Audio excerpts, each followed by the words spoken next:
juga ketok dong. Jalan ya.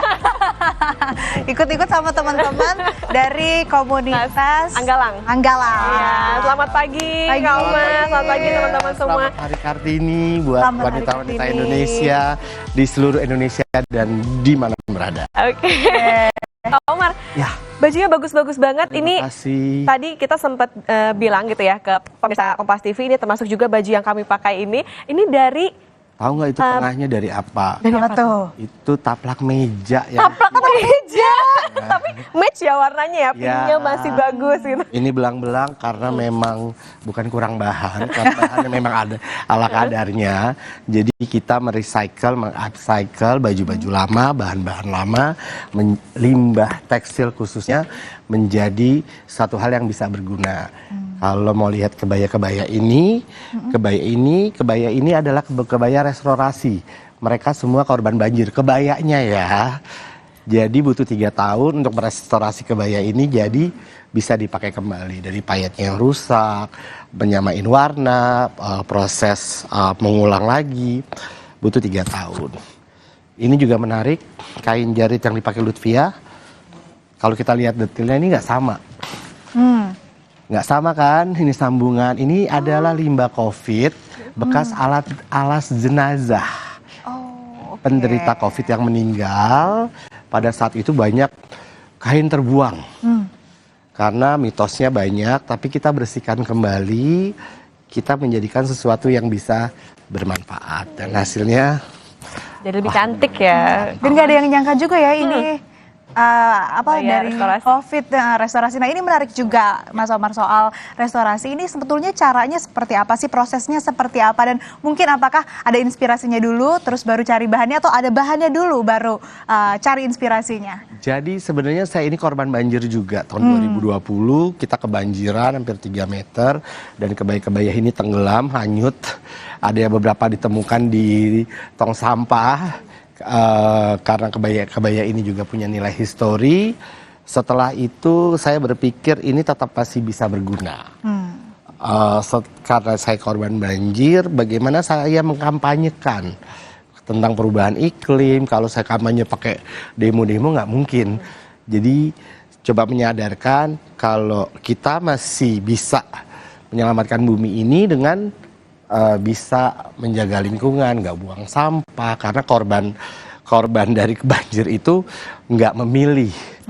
Bahkan orang yang melakukan tindakan mengakibatkan perubahan iklim itu efeknya paling besar dibandingkan dengan orang yang melakukan sendiri. Jadi orang yang nggak bersalah jadi bersalah. Jadi itu sih awalnya. Tapi ya kesini kayak baju yang saya buat juga belang-belang, bukan karena belang-belang. Kenapa? Karena memang bahannya adalah dari bekas limbah tekstil. Oh, oke. Jadi kita mengajarkan teman-teman yang ada di sini, perempuan-perempuan muda. Jadi saya sebenarnya bukan desainer kebaya. Saya lebih ke wasra, mengajarkan teman-teman yang ada di sini untuk kita aware. Mulai dari diri sendiri, baru ke yang lain. Oke, ini tadi bajunya ya. Kalau aksesorisnya Kak Omar ada yang recycle juga kah? Hampir semuanya recycle. Oh. Hampir semua recycle. Coba yang biru misalnya, ini kan Yang boleh. agak grande gitu ya. Jadi, boleh maju sayang sebentar ya. Ini kalau kita lihat, ini dari bekas bruket lem-lem tembak. Oh, oke. Tuh. Dan ini dari kawat kipas angin. Oh, kipas angin. Tuh. Tidak ada yang menyangka, bukan? Jadilah sang Hebat ya. dewi. Tuh. Oke, Kalau ini tempelan-tempelan bakal dress. Jadi ada hiasan-hiasan yang ada di baju muslim zaman dulu tuh, ada yang namanya baju muslim model kaftan, terus tengah-tengahnya ada hiasan-hiasan ini yang ditempel-tempel jadilah seperti ini. Nah, sebenarnya apa sih yang bikin? Termasuk kembang yang di Oh, ini juga. yang pakai ini. Ini dari Ini itu mana? dari pas bunga. Dari salah satu kamar rumah duka. Oh, oke. Yang dibuang kita olah lagi. Oke, ayolah. itu udah aman lah ya. Aman lah ya. Kita percaya Kak Omar. Sudah melalui proses yang banyak. Artinya kita juga limbah itu harus aman, nggak sembarangan. Terus harus juga mereka juga ramah lingkungan. Kalau kain-kainnya harus kain-kain yang tidak mengandung unsur kimia. Jadi yang VG kita bilangnya. Kain pun ada yang vegetarian. Jadi tidak boleh mengandung kimiawi, tidak boleh mengambil. Jadi harus yang alami kayak gitu. Tapi kan ini tadi diceritain juga prosesnya ada yang sampai bikinnya 3 tahun. Ya. Apa sebetulnya yang bikin lama tuh dalam proses itu? Effortnya karena dari limbah, keterbatasan bahan, keterbatasan model, kita nggak bisa ngapa-ngapain lagi nih, apalagi yang sudah bolong, sudah robek, sudah apa, ada nih yang sudah bolong, sudah robek, tapi ya mau nggak mau harus diinikan lagi, sudah ada bolong-bolong, ya kan. Usia kain itu juga menentukan, warna bisa pudar, bisa apa, jadi effort itu yang bikin lama. Oke. Oh ini salah satunya yang di recycle atau gimana? Ini Kak Omar? recycle. Ini recycle. Ini restorasi, yang ini Restorasi. recycle. Nah ini yang kita pakai kemoceng nih. Kemoceng. Ngomong-ngomong, ini warnanya beda. Ini juga termasuk. Iya, ini Kak Omar. termasuk. Ya, tapi cantik banget ya, kita kayak nggak ada yang menyangka gitu. Mana Ini kemoceng? recycle. Oh ini. Ini kemoceng. Ini mungkin Bisa di zoom ya Lia, ini ternyata Iya, ada kemoceng. kemoceng loh. Kemoceng loh, tapi kayak Ya udah aja Jadi gitu, maksudnya bagus motif gitu, aja iya. gitu kan. Jadi ini juga bekas tasbih, menurut tuh. mana? Coba kita lihat nih ininya. Ini. Ini kayak emang beneran kayak payet aja yang kayak payet ditaruhin aja. gitu, nggak bukan dari tadi bekas tasbih, terus kebanjiran, bekas tasbih, meja. kemoceng. Kemeja, kok kemeja sih, kemoceng. Nah ini kan dari kemoceng nih Kak Omar. Unsur Nah, detailnya. Unsur detailnya. Iya. Berapa lama biasanya untuk membuat kebaya-kebaya ini? Tergantung. Oke. Kalau bahannya cukup, terus ininya juga cukup buat satu pola, cepet. Kayak ini juga bekas. Waktu itu baju muslim nih temanya pakai bahan-bahan begini semua nih. Baju muslim kemarin pakai bruket Corneli, kita bilang ini juga adalah salah satu sambungan. Nah, ini dari hordeng. Hah? Serius? Ya. Ini Bahan-bahannya nih out of the box ya. bagus banget Ini lucu. ya. Ini Dari cocok deh hordeng. sama kulitnya Okta. Ya kan, langsung Karena cantik. Waktu COVID itu kan banyak hotel yang tutup. Kita ngumpulin dari situ. Oh, oke. Ada hordeng, ada bekas sofa waktu itu yang bentuknya bukan kebaya ya, tapi yang kita kira bahan ini masuk kayak kan kebaya itu ada pakemnya, ada jenis bahannya, ada tipis, ada harus adem. Nah, kalau aku bilang pakem ini bisa untuk kebaya. Jadi Bahannya hordeng. memenuhi kriteria kebaya lah ya, bisa dibikin kebaya. Nah, tapi dari semua kebaya maupun baju-baju yang dibuat, yang restorasi ataupun daur ulang, nah mana ya karyanya Kak Omar yang paling berkesan, yang punya cerita gitu? Ini Itu, Ya. kenapa tuh?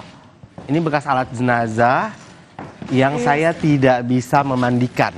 Oh, Jadi waktu itu kalau kita mau ini, kita satu rumah waktu COVID, saya kehilangan kakak saya, satu family di lingkungan kita, dan pada saat itu kita tidak bisa mengemandikan karena saya juga kena COVID. Dan ini adalah alat jenazahnya. Alat jenazah dia, saya bisa jadikan outer yang bisa dipakai, bisa megah. Jadi ada kisahnya. Jadi kalau ngelihat, waduh, kalau ngenang batik ini ternyata bekas jarit ya, jarit orang meninggal ya. Ini yang paling berkesan. Oke, berarti tadi memang ada ceritanya juga dan tadi ya ada tantangan-tantangan tersendiri untuk merestorasi bajunya. Nah, itu kan tadi 3 tahun ya Kak Omar disebut. Itu yang membuat lama, apakah memang kalau ini kan tadi karena alas jenazah untuk korban COVID. Nah, ini apakah proses desinfeksinya lama atau gimana? Ya, proses untuk memenuhi kriteria ini sudah aman. Terus payetan juga kan ada ya, kalau lama sama baru kalau dikombinasikan tuh bisa belang. Nah, itu supaya bisa sama kayak gimana ini kita tempelin. Oh iya. Kalau kita lihat detail ini sama ini berbeda, itu sebenarnya yang copot-copot kita copot lagi, kita pakai tangan lagi. ini karena kita lihat amazed ya, kita yang lihat amazed nggak nyangka kalau ini restorasi atau daur ulang karena semuanya cantik banget. Apa sih yang di effort atau usaha yang dilakukan sama Kak Omar untuk bikin semua itu jadi cantik, bahkan orang yang lihat nggak ada yang menyangka Nggak ada yang ini menyangka. restorasi atau daur ulang? Kalau buat aku tuh kebaya itu adalah cermin wanita Indonesia dan pasti membuat wanita Indonesia itu cantik. Pasti kalau wanita Indonesia udah pakai kebaya pasti cantik. Mau dia ada kucur-kucur misalkan harus yang kebaya hijab, kebaya apa, tapi kalau udah pakai kebaya udah anggunnya udah dapet. Jadi sebenarnya bukan sayanya, Tapi kebayalah yang membuat karya saya jadi cantik. Luar biasa. Aduh. Makin seru obrolan, nanti juga Asri mau catwalk. Waduh. Waduh. Nanti saya shifting karir dong. Jangan, nanti Sapa Indonesia Akhir Pekan nggak ada saya lagi dong. Jangan. Ya, ketemu sama kami sana di Sapa Indonesia Akhir Pekan. Terima kasih.